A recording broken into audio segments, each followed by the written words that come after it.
Hi, everybody. We're here again today with more interviews with Argentinian founders who live in Argentina or live abroad, as well as foreign founders who live in Argentina. My name is Nicole. I'm a content creator, and I love doing these interviews just to showcase some of the talent that's within Argentina or Argentinians who have gone abroad and are really impacting the world on different levels. So today, I'm really excited to be doing this interview in English. And we have a very special guest today who's really going to tell us about, how long she's been living in Argentina, what she's been doing there. And I'm just really excited to have her here. So today we have Paige Nichols, who is principally the host of Bad Information Podcast, but she's going to tell everything else that she's involved in. So hello, Paige. Thank you so much for being here. And I'm going to hand the mic over to you. Hello. It's great to be here. I love a little interview moment.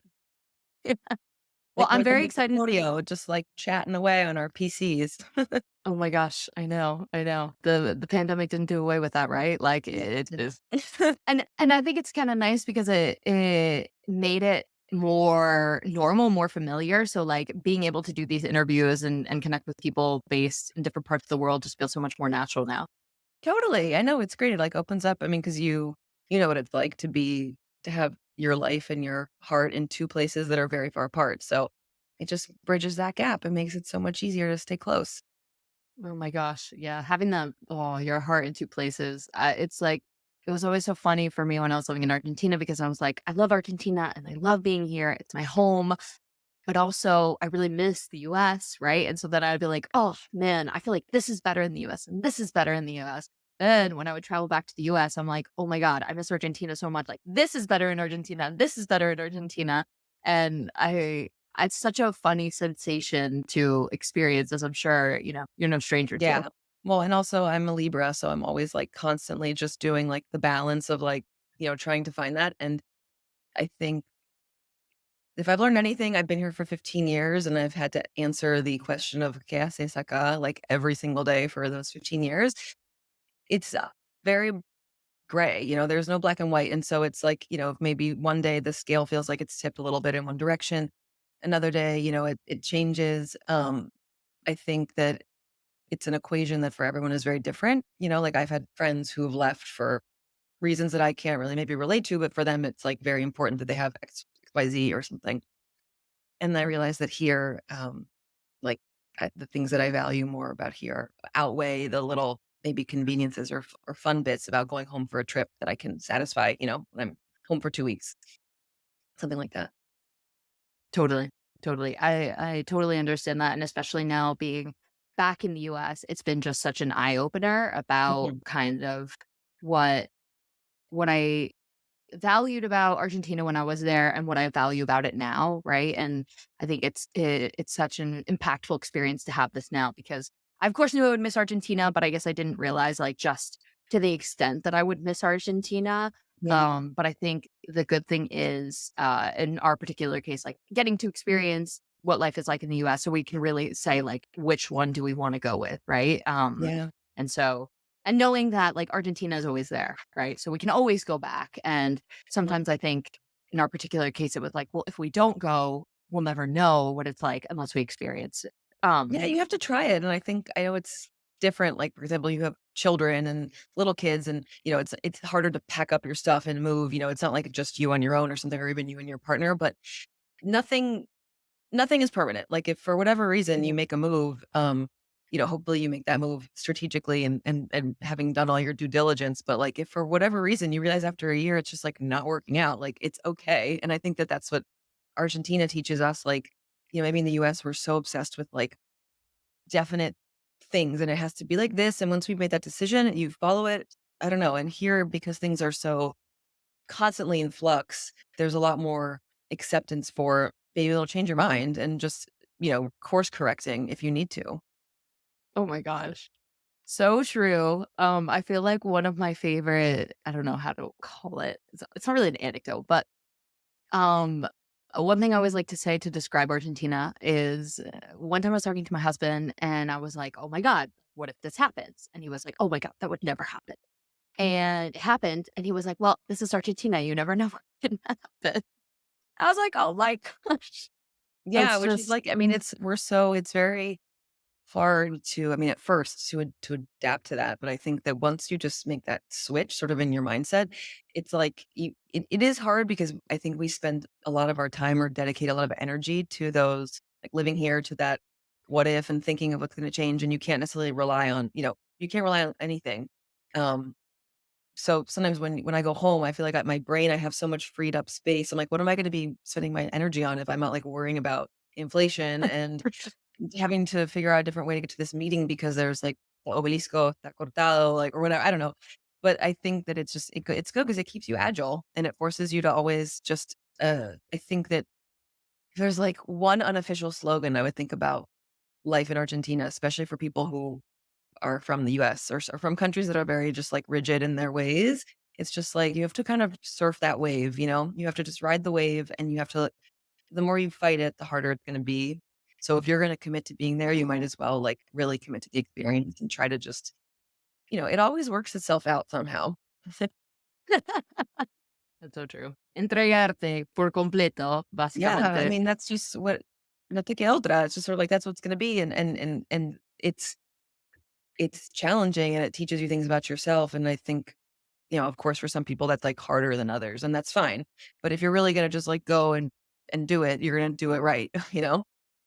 Oh my gosh, yeah, you're making me emotional just thinking about, oh my god, how much I'm sorry. Oh my god, I'm sorry.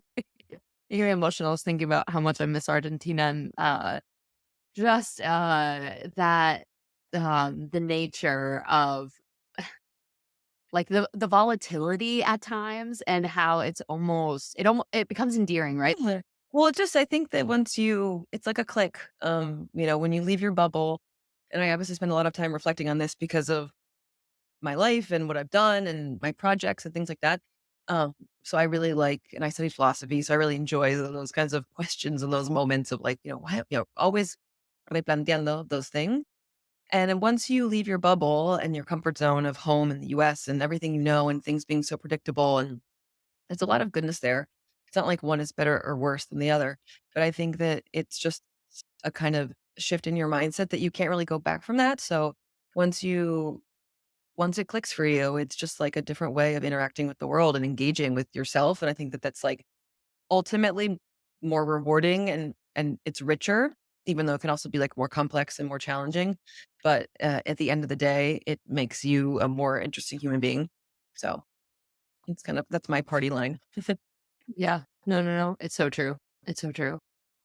Paige, on that note, I would love to ask you, what originally brought you to Argentina, and in your decision to stay there, do you feel like there was a pivotal moment that solidified that decision for you? Well, very unoriginally, I was a study abroad student. I came in 2007 to do my spring semester at UCA. I went to Boston College, and there was a direct exchange program there. So yeah, I I chose Argentina because at the time my school offered 3 countries. It was like Ecuador, Spain, and Argentina. And I had already been to Ecuador in high school and I enjoyed it, but I didn't really think I would be able to do like like a real immersion experience for 6 months just for like, a lot of reasons in terms of like the life I wanted to be able to live on my semester abroad. And everyone was going Spain, and I didn't really feel like spending a semester speaking English with like my classmates. And I didn't really wanna spend every weekend maybe going to a different city in Europe, which is cool, but again, for my, like, abroad experience, I wanted to really get to know a city, and sort of be there. So Argentina was, like, the perfect alternative because it was, like, sort of best of both worlds, and I got here and just fell in love immediately. I think it was, like, by the 2nd day, I felt, sort of like a kindred feeling, like I just I I just loved it. I felt like I could explore new parts of myself, and I loved the people and the culture and just the vibe of the city. I mean, it's an incredible place. I think that most people can have felt that too when they get here. And it was really my first experience, being away from home, and I think it was the initial spark of showing me the possibility of what else is out there, and that maybe I had kind of felt like as much as I'm from DC, I love home, and my little bubble there was really great. Um, but I think I always knew deep down that maybe there was something more for me that I wanted to pursue. So that was a perfect experience, in that sense. And then I obviously came back to finish my degree in 2008. And I moved back after graduation. I always say like, me quedé con ganas de Argentina, because people are like, why'd you come back? And I kind of just figured that like, if I started working in New York and got on that path, I would never hit pause and get off the road and come back to Argentina. So I was kind of like, well, let me try it now before I really start to do something in the US, because then if it doesn't work out, I literally would say, like, if it doesn't work out, I'll go back to real life and I'll have, like, a real life in the US. It's, like, really interesting now, the choice of words. Um, and I gave myself 3 months to, like, find a job and kinda get set. I didn't have really anyone here or any leads, and I was lucky enough to get a job and, with a startup company that was somehow miraculously agreed to sponsor me for my visa, which was like, I think they didn't realize what they were getting into when they agreed to that. And then just, well, as they say, the rest is history. In terms of like a pivotal moment for me, I think it was instant, but also gradual, because I feel like there was just something here that was always drawing me to Buenos Aires, and like, it always felt very natural. I felt like maybe with I had friends or acquaintances who would fight a little bit more, who would, like, I don't know, spend a lot of time just, like, complaining. Like, we all have to complain. That is one thing about the Argentine complaining, but the other is sort of like "This doesn't work. There's no Whole Foods here. I can't get whatever." Like, and I don't know, I never had that experience of feeling like, I would get frustrated like we all do anywhere we live, but I don't know, I just always felt like this was my place.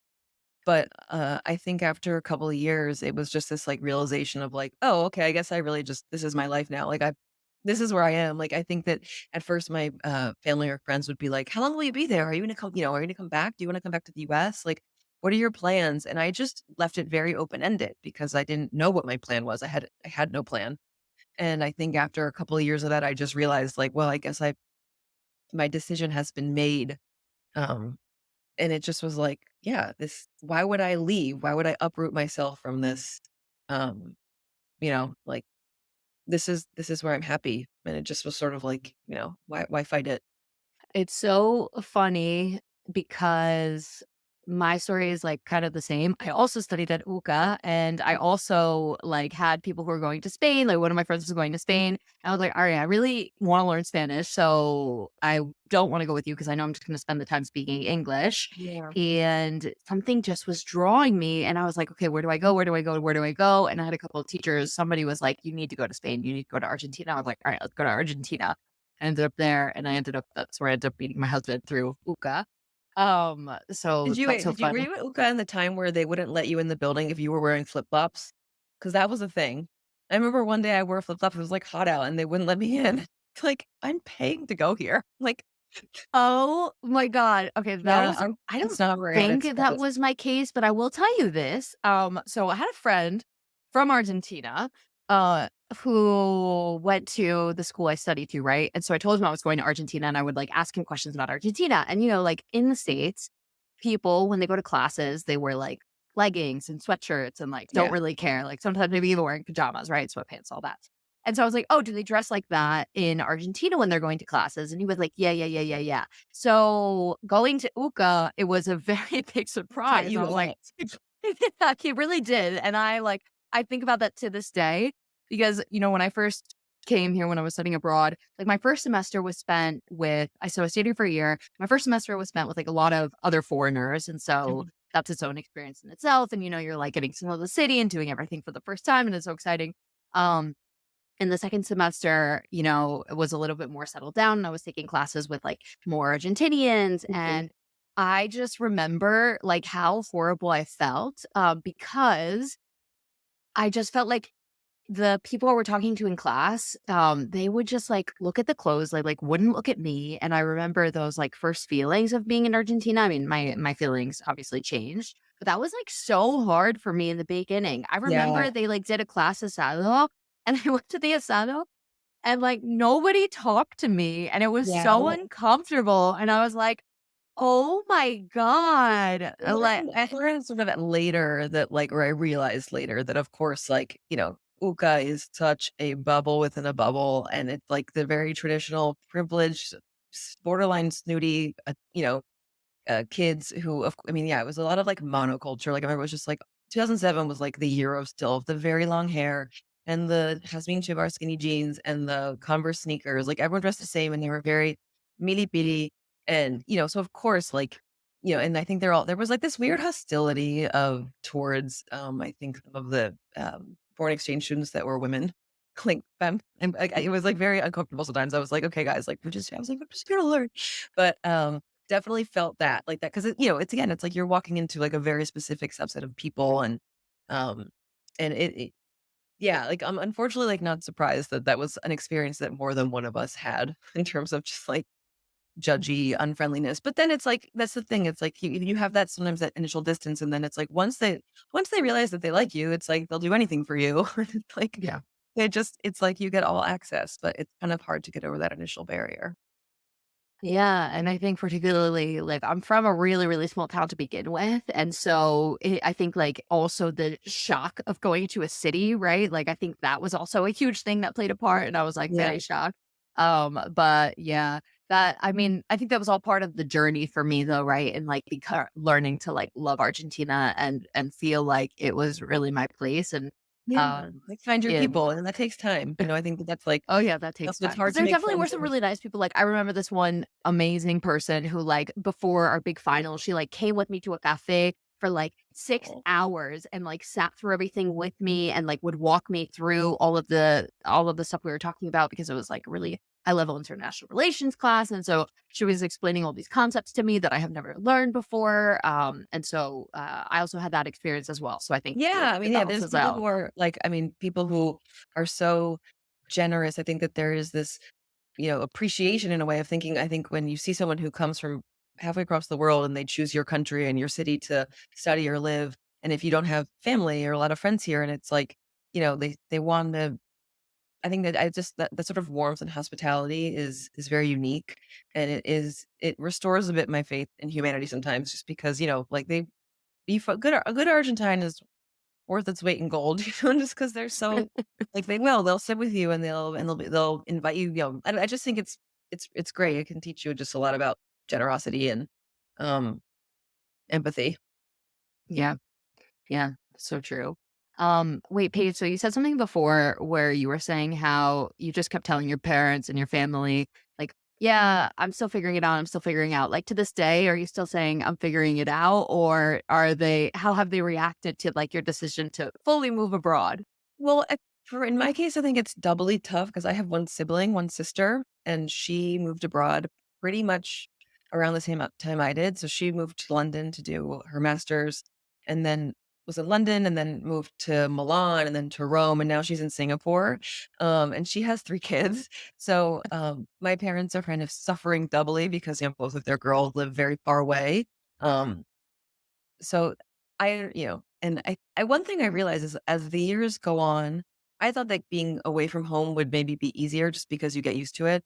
But it is tough because, you watch your parents get older, or you miss out on friends' weddings or, milestones, babies being born, or just like even just the day-to-day kind of life and that you realize you take for granted. So I'm much more like, I'm sympathetic and I understand my parents, like, are so happy that I'm happy, and when they come to visit, they see that my life here is very full and very beautiful. So of course they want that for their children, but selfishly, they want us close by, especially in the DC area. It's so common to stay local, right? So, a lot of my mom's friends, their daughters or sons, live in the area, and maybe it's just a different path. Um, I think that there was a point where I mean, they never were like, "Come home, come home, come home." I think they just sort of stopped asking in the sense of like, what, what are you gonna be doing? Because they realized I was working here and I had my career and my life. Um, I think we all just wish it was like geographically closer. Like I like to say, like, I just wish Argentina were on the map, maybe just easier to get to. Um, and, it's like, I think that they're also really proud. I mean, when my mom and my dad are like, "Why did we give you passports?" Like, kind of joking. I just said, like, Be glad you raised 2 really independent women who aren't afraid of moving to another country." And I mean, if anything, that's almost like, how incredible were you as parents to give us the confidence to do these things and to support us and, um, try to look at it through that lens. 'Cause otherwise it's just I mean, of course, we can be sad about the things that we're missing out on or not being able to get together, but it also forces us to, when we do see each other, to really appreciate that time and value it. So, it's just it is what it is. Yeah. Yeah, I think that's the hardest part about living abroad, and having a heart in 2 places, right? Because it's like, you're missing out on all those things, but then also you're, like, also gaining so much experience by being in that place, whether it's, like, through your jobs or the new friendships that you're having, the family that you're Yeah. forming, And I um, I don't know if this is and maybe your experience, like it's never so cut and dry, right? well, And I right, feel like particularly a lot of times, like, the people who are home usually suffer because they're, like, stuck in that same right. maybe like routine, right? Like they're maybe living the same place that they've always lived with you particularly. And so like that also makes it hard while you're like out there having so many new experiences. But I think especially somebody who also lives abroad, like it's very hard to also have that part, right? Like have that kind of weighing in the background Yeah, for I think that I mean, I left so young. I was, 21. Um, and it's sort of that time in your life where, people are starting to I mean, a lot of people from school stayed in New York and sort of we're all in that little group. And I was the one who was like kind of, obviously literally on the other side of the world, just doing my own thing and kind of figuring it out. And as the years went on and go on, like I come home and I still have a few like really close friends that, are like family at this point, right? Friends for forever. And so even if we don't see each other all the time, there's still that connection. But, I come home and I feel like I don't really fit in, not again, not because I'm better or worse or because Argentina is better or worse, but I can't really relate to the life that a lot of my friends or like classmates and things like lead just because we're on very different paths and it's not a bad thing. It's just I think that it forces you to really evaluate the people in your life because the friends that you can stick with despite being in totally different places, um, that means that the connection, like that relationship is real and super valuable. But a lot of the I think that when you evaluate a lot of the people that you thought were your friends, not that you aren't, but maybe it's just sort of you outgrow each other or, you move on and it's like, okay, if we don't have a lot of things in common in terms of day-to-day life, maybe it's harder for us to keep our bond alive, and that's kinda sad, but I think that's just how life is, and so it's not necessarily, like, a bad thing. It's just, like, a learning experience.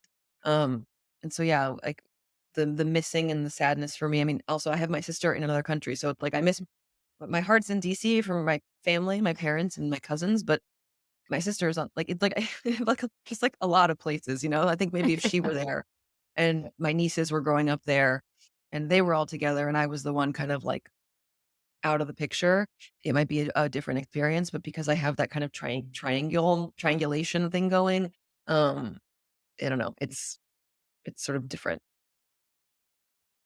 yeah. I definitely empathize with the like feeling like you don't fit in. I always felt that every time I came home to visit. Now I feel that a million times more.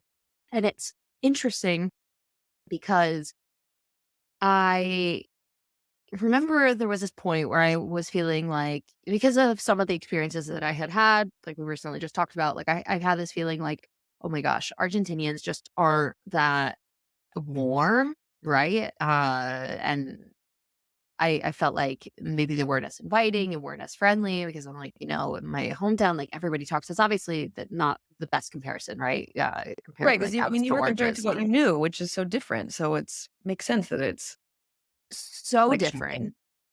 And it's something that's been really eye-opening for me upon my return is, right, like, I'm originally from the small town, but of course, me and my family, like, we all speak in Spanish, like, when we're out in public, so people think that we're foreigners, and it's so intriguing to me because I now realize, like, even in the biggest of city, Buenos Aires, in the capital, people are so friendly, like, Oh, talking to you yeah. anywhere you go, in the supermarket, in the cafe, in the park, da da da da da da, like, talking to you everywhere.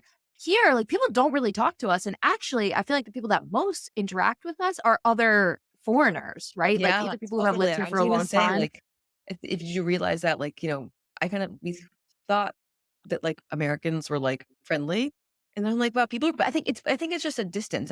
My interpretation of this is it's like a healthy distance of I don't really want to bother you. I don't want to invade your space, and so I'm gonna like give you your space because also like I don't want to. I don't know, I don't wanna overstep, I don't want to intrude, but then at the same time, that means don't intrude on me. Like, it's kind of it comes from a sense of, like, trying to be respectful or, like, polite. Like, it's, not as, like, sort of bitchy as the British frigidity, sometimes we can, like if you're familiar with that, like, kind of like, it's almost a little more hostile. I think that Americans are just very, like and I love that Argentines are for, all of their faults, so curious, not afraid to ask you questions that are deeply personal, and just that kind of proximity that they foster is really great because it's like, yeah, you have like, also in if you live in a city versus like in the suburbs, in the morning you leave your door and you have the doorman there, so you say hi to him, or you walk by the flower guy or the newspaper stand and you say hi to them, especially if you have a dog, so it's like you have like your neighborhood buddies and you kind of have these relationships that are built just upon your own bubble within the bubble, and it makes Yeah. you feel like, "Okay, I'm not alone." People ask you things and they know you, and even if they don't really know you, it's like they weekend, and it makes you feel like we're connected. It's great. Oh god, it's been such a whirlwind of experiences, like, learning that and digesting that, right? And, Yeah. the thing that you mentioned about asking, like, deeply personal questions. I have a friend who also has kids in Buenos Aires, and she's originally from Canada, and we would just always laugh because, like, it doesn't matter who, when they see you have kids, like, one of the first questions they ask you is, "Did you have it naturally or via C-section?" And I'm like, "This feels like a really personal question Yeah, that you're I asking me know. about how my baby came out of my body," I you know, know? and they just don't it's like they're genuine. It's like I know. I mean, or they'll be like, "You look fatter. Are you okay? Like, you look thinner. Are you okay?" And it's like, "Hi, my name is Paige. I don't even know who you are." And I mean, it's kind of like, yeah, you have these moments of, like, where you try to, like I mean, I had this one I was in a cab once, and, taxi drivers aren't I mean, the stereotypically aren't known for maybe being the most open-minded people, and then but this it was like a nicer like, an older gentleman, he was very nice, and he was asking me if I had kids, and I said, "No," and he's like, "Well, why not?" And but the and it was, like, sweet, he was kind of like a grandfather, and I was like, "Listen," and I kind of saw this little moment, and I was just like, it's kind of nowadays, it's best maybe not to ask women that you don't really know why they don't have kids. I was like, "Maybe I'm infertile, like, maybe I just had a miscarriage," and I was I was like, "I know you mean this well," and I have no problem answering the question, like, it's not triggering to me, but I was like, "In the future," and he was like, "Oh, you're right, like, that's" and I know, I was just like Oh, I sort of saw this one little sliver of opportunity to maybe be like, "It's okay to be curious, but there are certain things that are best unasked." oh, And I was like, maybe if I made, like, one little impact that day, it was with that nice gentleman, because it was just like, "You don't know my life, like, I'm not gonna talk to you about my reproductive health, oh my gosh. Yeah, but, like, yeah, God it's bless you," like, I would and it seemed like he was really receptive to it, so I think that's super Yes, I important was like I too. saw I was like, "You're gonna get this, you won't be offended," and I was, like, very I wasn't, like, like, yeah, because sometimes I'm like, "Shut the fuck up," but but, I figured I can't be on a rampage all day, every day, it's exhausting, so Oh my gosh. It's so true. Paige, so I wanted to ask you, so you have bad information. You've obviously been doing a lot of other things. And so I would love to ask you, like, one, how did bad information come to be? And tell us more about bad information, of course. And then also tell us about, like, what else you're involved in. it's a hodgepodge. Okay, so Bad Information is my podcast, and it truly is a love letter to the country that drives us mad. That's the sort of tag. And it was born out of when I was working at The Bubble, which is a now defunct digital media company. The Bubble covered news and lifestyle things happening in Buenos Aires and Argentina in English. So our target audience was mostly the foreign community living here, but also Argentines who, wanted to it was a great way to provide a perspective that wasn't as politicized like the other media outlets are here because it's just so common. So sort of like explaining the news. And the seed was planted there of thinking, it would be so great to expand this and think of just talking about and finding humor in and analyzing, a bicultural lifestyle. I think I'm bilingual, bicultural, and really being that sort of being able to go back and forth. Um, so the project started then, and it was sort of like, what are we going to talk about? It was like I don't know. I realized very quickly that it was like this very natural extension of myself and my brand or whatever, and sort of my experience and perspective on living in Buenos Aires, like long term as a foreigner. Um, and so, but also like talking about these funny things, like which like going to an Argentine wedding is a very different experience than being at a wedding in the United States, or like therapy, sort of finding these themes and these funny moments of culture shock or just differences or comparing and contrasting, using that as the kickoff point, talking about it, making our observations, which as we know, Argentines love to see how they are viewed and seen by people from abroad. That's like their kink.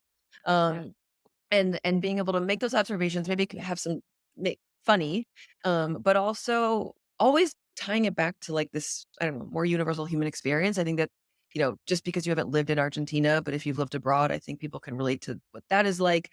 And just learning about another culture, sort of like it appeals on a lot of different levels. We found that, yeah, just like between foreigners who are living here who sort of use it as like a cheat sheet to understand Argentine life and culture. Argentines who are abroad and maybe have a foreign partner and they're like, I've been trying to explain to my boyfriend, like Z and this I like the podcast is great. Um, Argentines who like to practice their English and they listen to it's sort of like a lot of people can enjoy it. And so I was doing it with I have a co-host, another girl from the US, and then COVID hit, and so we were, like, recording underneath our dining room tables, like, with covered in blankets and pillows, like that.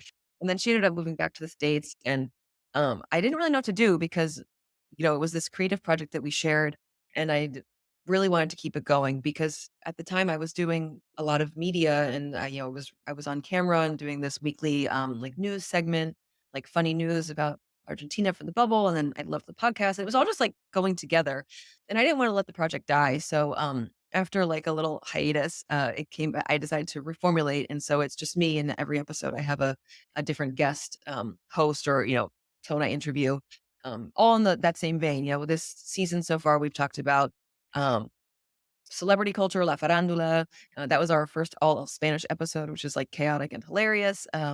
Feminism in Argentina, queerness in Argentina. We did a fun episode about Uruguay since, the relationship between Argentina and Uruguay is so fun and just there's a lot to talk about there. So I love it because it's like just my space where it's like therapy and I don't know, I get to indulge my analytic side of like just sort of I don't know, trying to find parallels with the US and life there and I don't know, compare contrast and crack jokes and sort of blow off some steam, but also bring it back like it's in a very like loving and observational way. So I do that, which is great. And obviously like all over the internet now, YouTube and Instagram is just like my place to put up funny memes.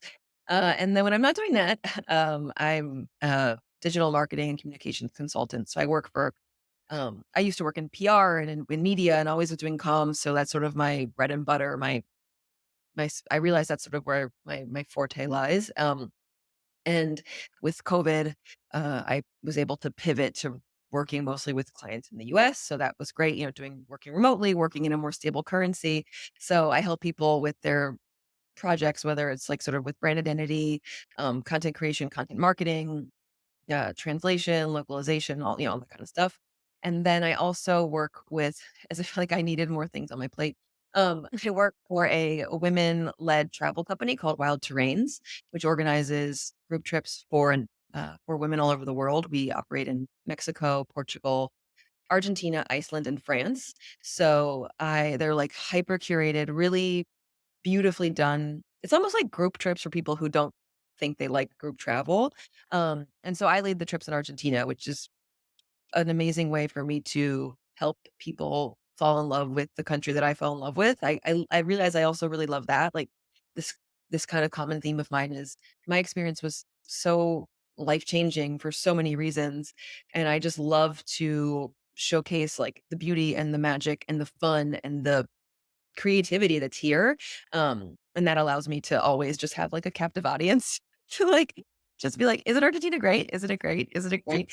Just have fun, work with friends of mine that I've made over the years, chefs, um, people in the wine industry, designers, hotel owners, um, just this whole it's sort of like this culmination of a of my 15 years of being here and the people that I've connected with and the community I've built, the people I've sought out and being able to work with them, collaborate with them in new ways and uplift them. And I don't know, it's just very rewarding. I feel very lucky to have that universe that I've crafted for myself. And I also imagine that that helps, like, fortify your love for Argentina even more, getting to dive into these topics. Mhm. And do you so with the content that you're building, I would love to know, is your audience you've talked a little bit about your audience, but, and sort of like their different profiles, but are they mostly based in Argentina? Is it a lot of people who are like thinking about traveling or like thinking about moving to Argentina? And how do you continue to like grow that audience? Mhm. Well, it's kind of it's a really healthy balance because there's a lot of people who are here, whether they're locals or foreigners, and so they live here, whether for now, or lifers. And then there's a lot of people who maybe used to live in Buenos Aires but have since left. As we know, there's like a lot of the revolving door situation, so people aren't necessarily here for more than a couple of years, or it's such a sort of spectrum in that sense. And then the Argentines who are living abroad, who either miss home or like their partners are from another country. And so they, you listen to it to sort of bond and also be nostalgic. Um, and I think the growth of the project is just owes also to the fact that there's always more people to reach in terms of there's always new I mean, especially now, which like I have kind of a bone like I don't know, I feel like maybe I'm like an old granny complaining, but the sort of new wave of the digital nomads arriving. They've already taken over Mexico City and Lisbon, so now they're here. But I don't know if they necessarily that would be a an audience that is like super receptive to what I do. I think so, but at the same time of like this I'm very passionate about living here and appreciating here and really connecting with Buenos Aires and not just using it as like a lugar de paso or like just only thinking about like, oh, it's affordable and the Wi-Fi is good. I don't know. So, but there's always people arriving and there's always people that organically can stumble across the content. So it's with that and like social media really helps, sharing it and getting the word out. I think as the project has grown and I've made it sort of more professional, and like putting it on YouTube and that sort of helps raise the profile. It was very much like an organic little project that I didn't set out to be like, it's gonna be this huge thing. So it's just over the years has taken on a different scale, which I really love. And so I also use it as a space to not put so much pressure on myself to maybe be like, it has to, have 10,000 downloads or I don't know. But always just nurturing it. I think that with like the love and the creativity that I put into it, it grows and people, are like, "Oh my god, I didn't know you had a podcast," and it's like, getting a big getting out there and sort of, word of mouth. Um, so it's more like I think a more natural thing. Um, but I do have I realize how rich it is and how I do wanna keep it going and how I wanna grow it because there's such a community of people who are like us, who have this experience of having 2 cultures and loving Argentina, but also being able to like and liking picking it apart. I don't know. I think that we're not alone. So there's always people who are ready to sort of join that community, which is very cool. Yeah. Yeah, that's so special. And I think it's also a testament for how engaging you are as a host, as a person. Like, I love the stuff that you post on Instagram. Like, oh my God, I die laughing at it. But also just like listening to you and the podcast, like, you're just so dynamic. And I feel like you bring such an interesting perspective to things. And so that is also a testament to you and like this organic growth and like being able to cultivate this audience. So congrats, because I think it's really it feels really good when you do have sort of an organic project, right? Like it's something that you just love and you just want to talk about and you know, maybe you haven't figured out all the details about like where you wanted to grow or you haven't, as you said, like set out this goal, like you want it to be major and like people really start falling in love with what you're doing. Like that's such a special Yeah. feeling, you Very know? rewarding.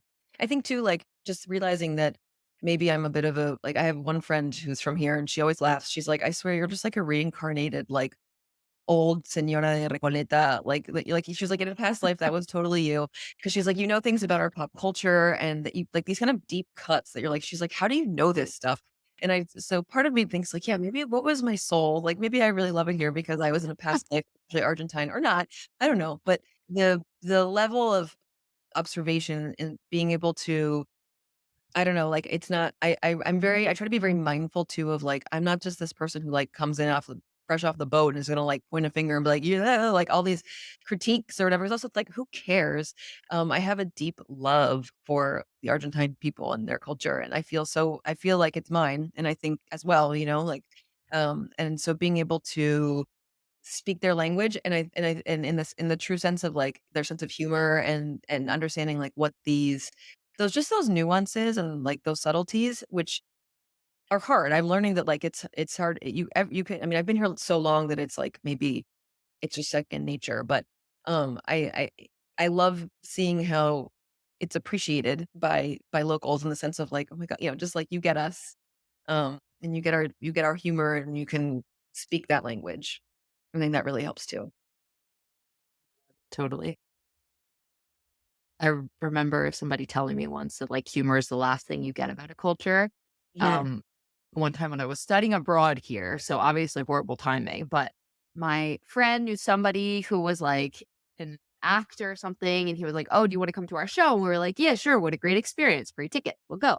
We went, and it was a comedy show, and we obviously didn't understand anything, Yeah. so everybody was, like, laughing around us, and we're just like, "Oh, okay." It's such a humbling experience when you're like, "I know I'm a funny person, but I'm not funny right now in the second language," and it makes you it just knocks you down a few pegs. I think, it builds character because God, it's hard. Those first, like, months, I remember, like, I was like, I sound like an idiot. Like, people think I'm, like, totally like, I don't know what you know, it but that's it's challenge, like you said, yeah, humor in another language, and you can communicate that way. You've made it. Like, that's the milestone. That's the epitome of knowing that you've really adapted to a culture, I think. Mhm. So Paige, I love to finish these interviews with just like 4 questions that are like super Argentinian things. So like this or that. Okay. Um, so I'd love to first kick it off with what is your favorite place that you visited in Argentina? Ooh. Oh, that's so hard. I think I think my favorite area still continues to be, like, Salta and Jujuy. Like, I love Mendoza, I mean, Patagonia is stunning, I mean, Argentina is so beautiful, but I think that the Norte is just, like, I don't know, it still remains, like, just very magical and unique and incredible, and so many empanadas, so Okay, great segue to my next one. What is your preferred empanada? my favorite empanada is from La Cocina, and it is, Pikachu, which sounds like I don't know why it's called that, but it's, like, cheese and, like, a spicy caramelized onion. That's probably my fave. Oh, It's that like I've sounds been eating good. them since 2008, and they're just perfection. Oh my God. All right. I'm gonna have to try next time I'm in Argentina. All right. Cumbia o cuarteto? Cuarteto only because I love Córdoba, la mejor república. Ok, perfecto. Fernet con coca o cerveza. I'm gonna have to guess go with cerveza because Fernet reminds me of, like, my study abroad era, which was fine, but never going back. Perfect, perfect. And then the last question is alfajores de maicena or covered in chocolate. My favorite alfajor I mean, I do love a maicena, like, sometimes, but I think just, like, the classic alfajor, the huolis, I can never pronounce it correctly, but the ones de frambuesa are fantastic, so good. Like, the only it's, like, the only alfajor I could actually, like, really eat. They're so, like, empalagosos otherwise. Yeah, I agree. My favorite ones are the maicena. I don't really like the ones that covered. It's like too sweet for It's too me. much. Like, I love a little maicena one when it's good, otherwise it sounds like it's a little too dry, but Oh, true. I love a little coconut ring, love it. Oh my God, yeah, so true. Okay, well, Paige, I want to thank you so much for joining me here today. This has definitely been a different interview than the other ones I've done and just generated a lot of nostalgia for me. And I sincerely appreciate you like being here and having the podcast, like teaching people about Argentina, because I definitely agree with you. Like it's such a special place. It has such a It special is. culture and, like, I think it's so important to just show how beautiful and marvelous Argentina is. So thank you. Yeah. No, I mean, I love it. I realize, like, leaning into this just reality of who I am and who I've become thanks to Argentina is just something that I find like a lot of deep joy in. So I'm glad that someone else can see it too and have fun. And you know, it's great. I love it. It's like I'm so I feel so lucky to have taken the path that I did and then to be able to share it with other people.